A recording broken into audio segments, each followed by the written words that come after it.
Assalamualaikum teman-teman, balik lagi bersama kami di pendakian horor ya. Kali ini saya akan bercerita kualat Gunung Pulau Sari.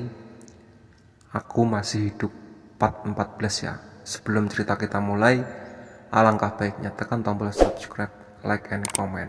Dan jangan lupa aktifkan loncengnya agar kalian yang pertama mendapatkan notifikasi saat saya upload video terbaru. Oke?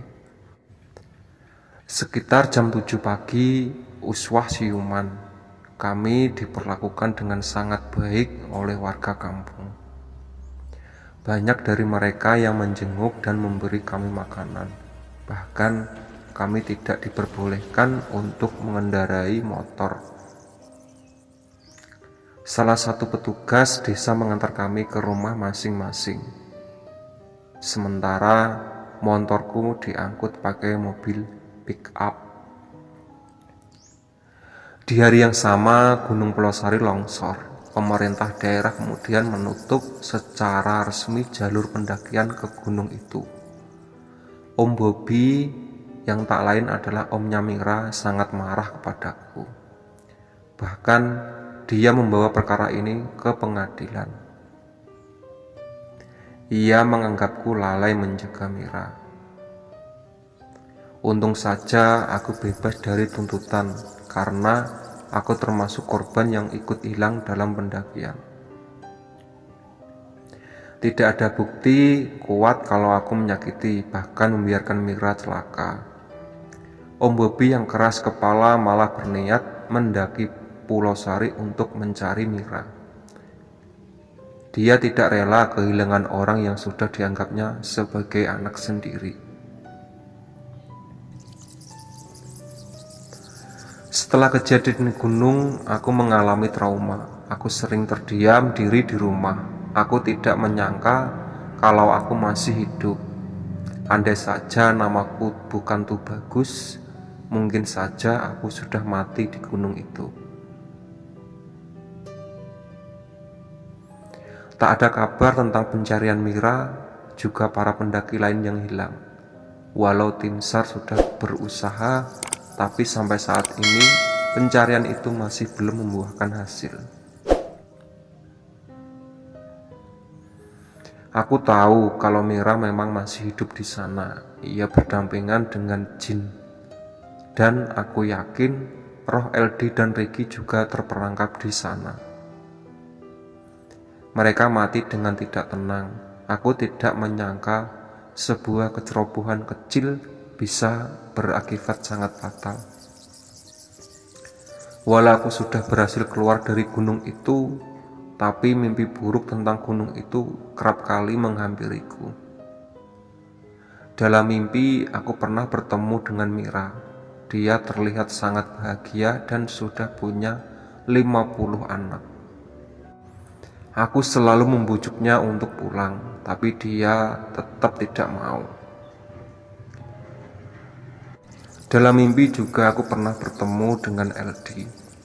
Ia menjadi budak para jin gunung. Aku melihatnya sedang bekerja memecah batuan besar menggunakan palu besar.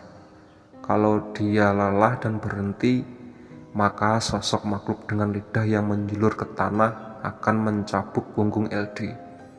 Aku menangis melihat seperti ini.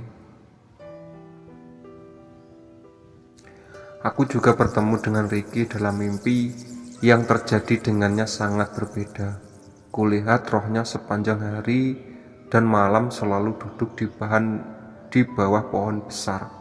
Tatapannya kosong, wajahnya terlihat sedih. Bahkan ia masih mengenakan jaket dan tas gunung.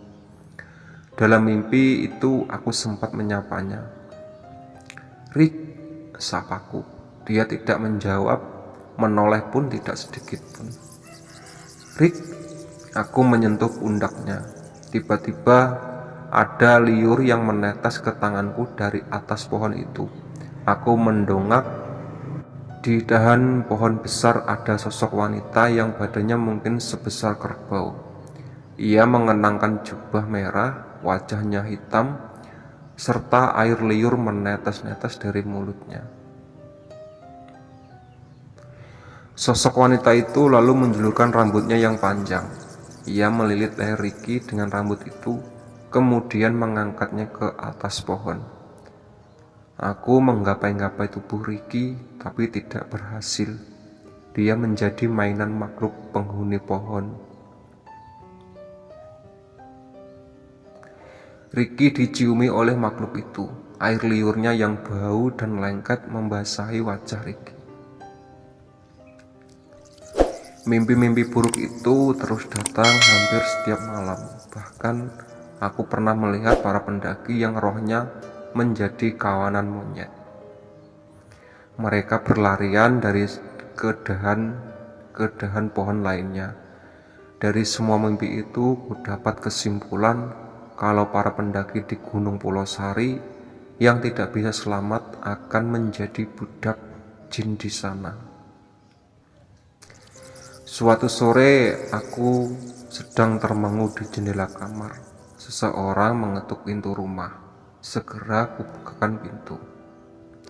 "Ori?"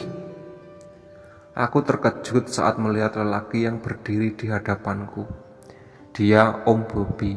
Tanpa dipersilahkan masuk, ia menerobos dan langsung duduk di sofa. Ada yang aneh dengan penampilannya. Ia seperti hendak naik gunung. Ia juga menenteng senapan angin di tangannya. "Ada apa ya, Om?" "Temani aku naik ke Pulau Sari untuk mencari Mira," pintanya. Oke ya, itu tadi cerita dari kualat Gunung Pulau Sari. Aku masih hidup 14 ya. Sebelum cerita aku tutup, alangkah baiknya tekan tombol subscribe, like, and comment. Oke.